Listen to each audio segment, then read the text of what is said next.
Hey guys, it's Thursday, and welcome to Like a Native Speaker, where today I'm going to teach you about using they as a singular pronoun. So before we start talking about they, I want to just make sure everybody's clear on the third person singular pronoun. Before we get started, I just want to define something. A third person pronoun is a pronoun that refers to somebody far away from the conversation. First person is I, second person, you, third person, he, him, his, or she, her, hers. Do you notice a problem with these singular pronouns?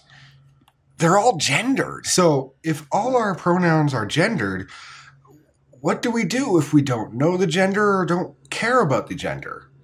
Let's check out some examples. Our first option is using only he. A student needs to use all the knowledge he has if he's going to succeed. That's sexist. Another option is to use all she. A student needs to use all the knowledge she has if she's going to succeed.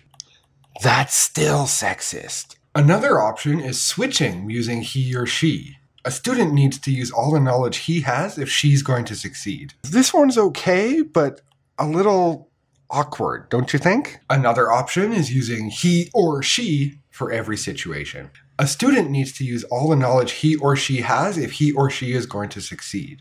So this one deals with the sexism problem, but is really uncomfortable and gets awkward very fast. Another option is changing things to the indefinite.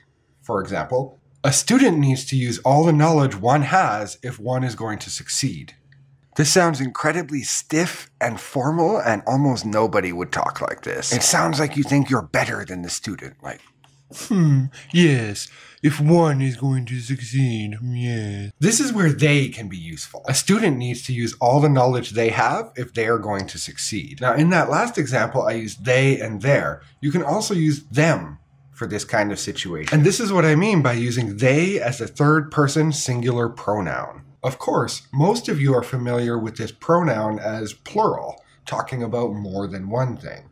But in all but the most formal situations, you can use it in the singular too. Now, some teachers and even some websites might tell you that using they as a singular is wrong. But unless you're writing a test like IELTS, TOEFL, or TOEIC, it's extremely common, and many people use this. This use of they as a singular pronoun has been around for hundreds of years.